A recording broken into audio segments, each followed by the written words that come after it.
Welcome to Cal State Fullerton's The Report, news, views, and info to go. I'm Tucker Tashin. I'm Valerie Strepferman. And I'm Sarah Fenton. Earthquakes plagued the greater Fullerton area at the beginning of the month. Find out what damage has been done to the school and how much it will cost. The school collaborates with both a local hospital and the Marines. Also, 2 fellow Titans have their art displayed in Irvine. A host of Fullerton women were honored for their work to their community, while students of Troy High School have something to celebrate. More on that later, but first. Every year, Cal State Fullerton celebrates Earthquake. This year has a theme where students can learn more about going green while on the road. Exhibitions were held on hydrogen fuel cell and hybrid electric cars, while the Orange County Transportation Authority gave students a tour of a city bus so they can learn more about the public transportation system. Another event gave students the chance to buy local produce, cheese, and honey at the farmers market on Titan Walk. Concluding the week was the second annual Sustainability Symposium. Our very own Jessica Lau has a story. Let's take a look. Cal State Fullerton is going green with the Earthquake Festival. This event was hosted in the Quad and the Titan Walk from April 15th to the 17th in order to make students aware of the ways they can conserve their natural resources. Earthquake festivities included showcasing electric power cars, new recycling trucks, and a dancing robot. It also brings in farmers market to get students to try out organic and healthier foods straight from the local farms. The Center for Sustainability demonstrated a taste test to see which is tap water or which is bottled water. In recent studies, Americans on average use about 167 water bottles per year. That's over 3 water bottles per week that we consume and wasted. Now, according to the Center for Sustainability, we need to use alternative methods like this glass water bottle in order to prevent BPA and other detrimental chemical leaking. Educators informed bypassers on how to conserve their environment. Just the education and letting people know that every little thing that you do is going to help. Do not get discouraged if you don't see results right away. We need to encourage everyone to do their part or to do what they can. With these alternative methods, the campus and the community will have a better and safer environment. Earthweek has successfully brought awareness to students on how to conserve, reuse, and reduce their natural resources. And next year, Cal State Fullerton will be bringing new waste basket as well as recyclable bins such as the one behind me all over the campus. For more information on more sustainability events, you can check out their website below. From Titan TV, I'm Jessica Lau. Good vibes in modern times. That's what ASI has in store for students at this year's spring concert. The annual event features on-the-rise talent, and this year is no exception. ASI Productions has recently revealed that they have recruited indie band Basic Vacation and EDM DJ 30 South to share on the stage. Making a splash on newsstands, Waka Flocka Flame takes the mic as he headlines the show. ASI Productions spent about $60,000 on the project and hopes attendees enjoy the show. Also available will be free food and drinks, giveaways, body painting, and more. The spring concert will take place on May 2nd in the Titan Stadium. Fullerton and surrounding areas were victim to many earthquakes during spring break, and it has had its toll on buildings on campus. The Pollock Library is the main item of concern for campus leaders, as the southern portion of the library will be closed for repairs. The repairs will be for the building's ventilation systems, which were damaged by the quakes. Without a properly functioning ventilation system, parts of the library were exceedingly warm. Many of the library's assets, such as offices and services, have moved to the North Library. Reports of cracks in the building surfaces have been made, but there is minimal structural damage. The total cost of damage is estimated at $6 million. No word yet on when the Southern Library will reopen. A delivery truck accidentally destroyed the arch in the Planet Walk entryway. The truck, owned by Rain Water, was delivering water tanks to Dan Black Hall. The driver underestimated the height of the truck and unknowingly hit the arch, pulling it to pieces out of the wall as well. The walls are not part of Dan Black Hall or the McCarthy Hall, so there was no structural or classroom damage. The water company will most likely be charged by the university for the damages. As the school year is coming to an end, ASI President Rahula Latif is passing down his torch to the newly elected ASI President Harpreet Bath. Bath is not new to the world of the student government. This year alone, he was the Chief Governmental Officer and one of the voting members on the Student Fee Advisory Committee. His contributions helped pass the $181 student success fee. Harpreet Bath will officially take office on June 1st. The Dean of the Department of Communications has announced that he will be stepping down. William Briggs will be retiring this semester. He joined CSUF as a faculty member in 1990 and became Associate Dean in 2009. Current Associate Dean S. Irene Matz will step in as Interim Dean as a search committee finds Briggs' replacement in the fall 2014 semester. University police received a report of rape occurring near Valencia Hall, which is an on-campus apartment. This is the first case of rape reported in over 4 years. Officials have not released any names and the investigation is still open. Despite being the first reported case of rape, it is assumed that there are more cases as victims do not always report that they were raped, so numbers could be higher. It is advised to call a rape crisis center or the police right away. Clothes and other belongings should be kept so they can be used as evidence for a criminal trial. For more information on reporting a rape or to find counseling, contact Counseling and Psychological Services at 657-278-3040. University police also reported that a 33-year-old man was cited for public nudity. The man identified was parked in a car by himself in an empty, dirty lot northeast of campus near the Phi Kappa Tau fraternity house. An officer initiated a conversation with the man only to discover that he was bare from the waist down. The man was reportedly on the phone and needed to urinate. The number one complaint all students have on campus is the weak Wi-Fi connection. There are times where connected students are kicked off the Wi-Fi network while others can't get on at all. The university plans to use funds from the recently approved Student Success Initiative in order to fix this issue. Currently, the school's network can handle about 14,000 connections at the same time. Obviously, the number is much greater than that, but there is a plan in place that will allow the network to handle at about 40,000 connections at a time. Due to being the most modern building, the Mahalo Hall has the best connectivity, while McCarthy Hall has been noted to have the worst. The reason for low connectivity isn't just the concrete walls, but also the high competition amongst devices attempting to connect. The plan consists of expanding Wi-Fi in the common areas of the campus in the first year, starting next semester. In the second year, classroom connectivity will be expanded. An outdoor expansion will occur in the third year. And lastly, in the fourth year, the fee will continue a cycle of upgrades and additional expansion. Cal State Fullerton and Nickelodeon have a strong relationship. Because of this, special benefits have always been given to students. One such benefit is a special art exhibition based on and inspired by one of Nick's newest shows, Sanjay and Craig. The show circles a boy who owns a talking snake. The exhibit, titled But What is Art, features art from inspired by the show, as well as behind-the-scene look at the world of television animation. An opening reception was held on April 12th, featuring Q&A with the creators. They spoke about the show's inception, as well as presented an episode. The exhibit is located in the Atrium Gallery in the Pollock Library and will run from April 14th to June 20th. Disappearances, mysterious people, and a mystery. Who doesn't love these elements when it comes to a whodunit story? Well, that's what you get with Mark Ramont's production of And Then There Were None. The associate professor of theater and dance puts on a show that is set in 1930s Britain, which centers around 10 guests that are invited to a house on a remote island by a, you guessed it, mysterious host. When the guests start disappearing one by one, dark secrets begin to arise. Ramont has won numerous awards for his work and is proud to present this production with the department starting April 18th. The play will run through May 4th, with tickets available at $11. Great news for the School of Nursing. The Orange Coast Memorial Medical Center has partnered up with CSUF. This will give nursing students an opportunity to work with the hospital staff on evidence-based practice research. The research will focus on enhancing the quality and safety of patient care. Activities will include writing proposals and patient care-focused research. The partnership includes $200,000 coming from the hospital to help pay for the oversight and the release time for the faculty members involved in the project. The money will be paid out over the course of the agreement, which will run for 5 years.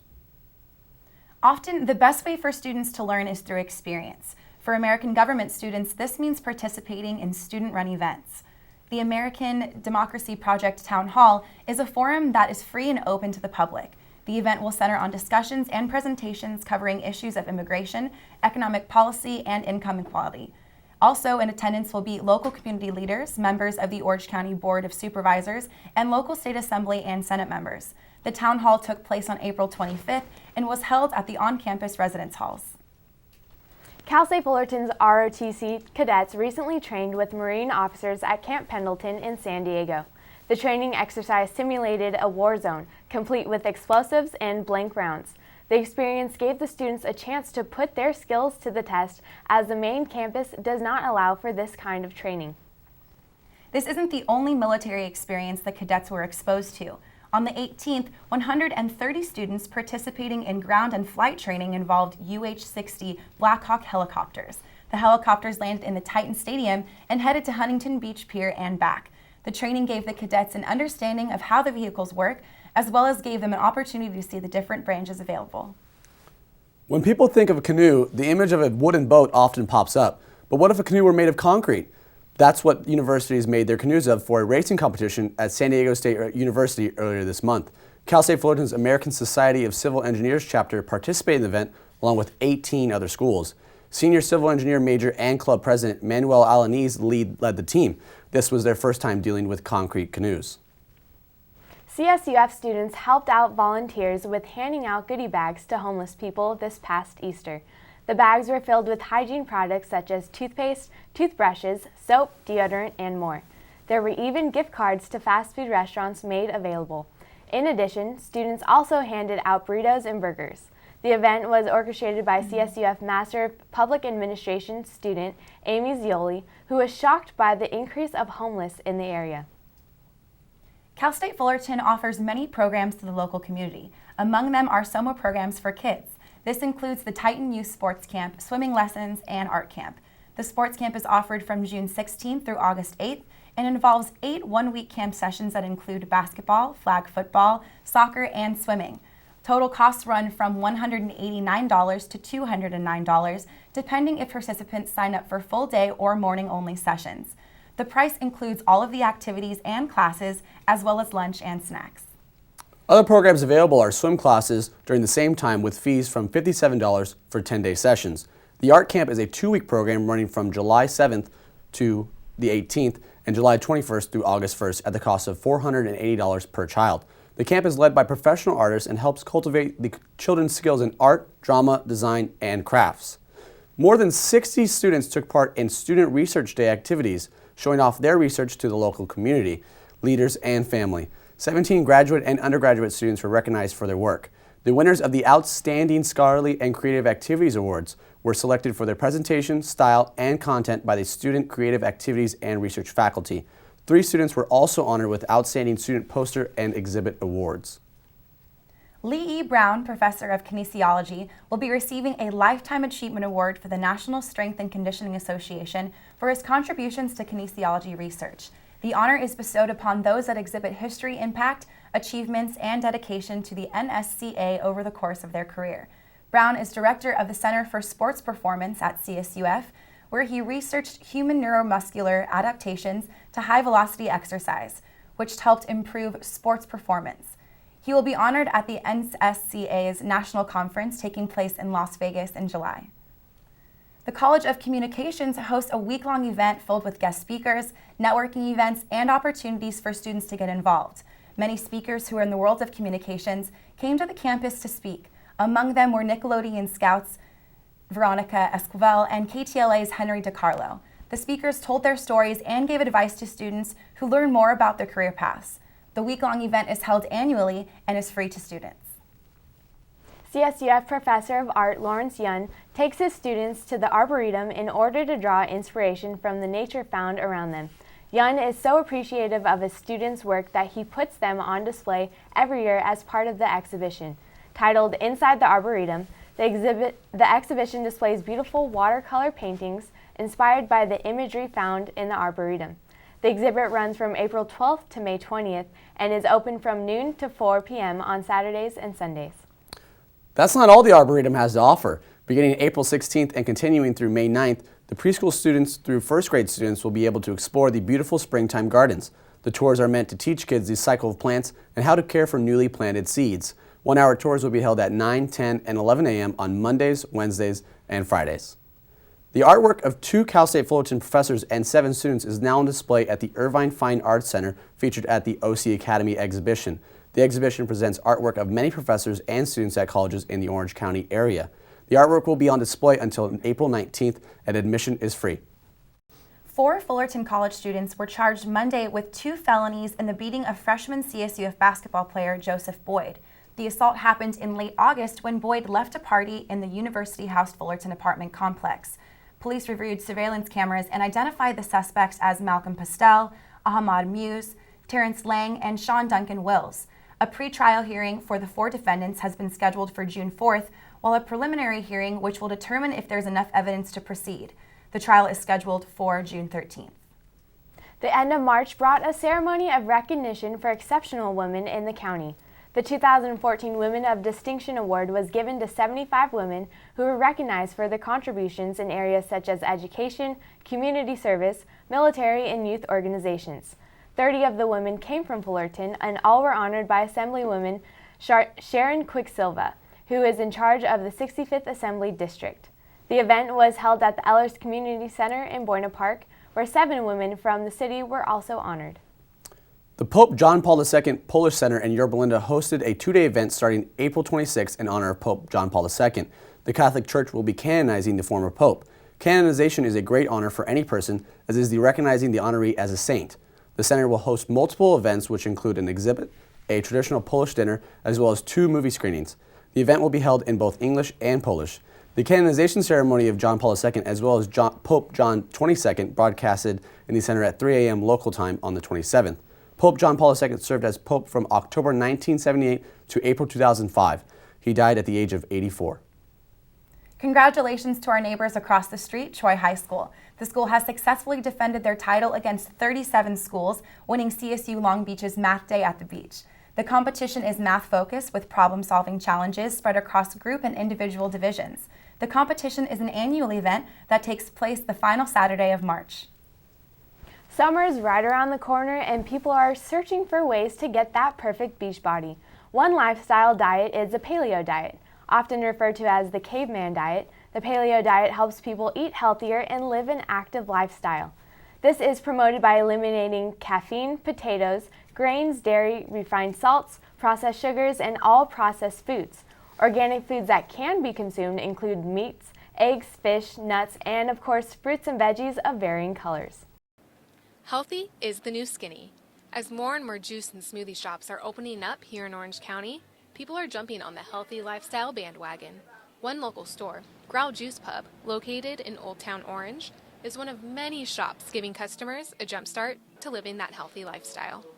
Growl Juice Pub is an all-organic, cold-pressed juice shop specializing in juices, bowls, all-natural smoothies, shots, and elixirs. And we really got started down here in Old Town Orange because we saw a need. There really wasn't anything quick, healthy, and so we decided to dream up a good idea for it. With the help of fresh fruit, they press the juices every morning, starting at 3 a.m.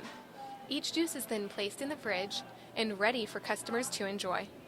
Corporate stores like Sprouts, Whole Foods, and Mother's Market also offer fresh cold-pressed juices, similar to Growl's. Cal State Fullerton students, including myself, are always on the go and searching for ways to get that daily serving of fruits and vegetables. However, Cal State Fullerton nutritionist Nariana Darst does not advise students use juices as a meal replacement. If you're replacing a normal meal with juice, then you're going to be pretty hungry after that liquid meal. So no matter what, the healthiest way to have juice or to juice fresh vegetables and fruits to increase how many you're eating in the day is to eat them with at least part of a meal that contains grains and protein. She also mentions that when considering juicing, you can always substitute your daily servings of fruits and vegetables for a juice. I'd recommend that you make a batch of juice that has a nice wide variety of colors of vegetables. If you're getting a large assortment of vegetables, that can be one benefit of juicing, that you might not be likely to eat a big bowl of beets, but you could juice one into your juice and add it to that orange juice, and It's a lot more palatable. With juicing becoming more and more popular, students are always searching for quick, healthy meals. The Student Health Center here at Cal State Fullerton offers many nutrition workshops for its students. They're a great opportunity for students to get educated on how to live a healthy lifestyle. For more information, go to www.fullerton.edu/SHCC. Amanda Newell, Titan TV. Well, that does it for this week's episode of The Report. Join us next week for more up-to-date news, views, and info to go. Thanks for watching. I'm Tucker Chashton. I'm Valerie Stratferman. And I'm Sarah Fenton. Stay fresh, Fullerton.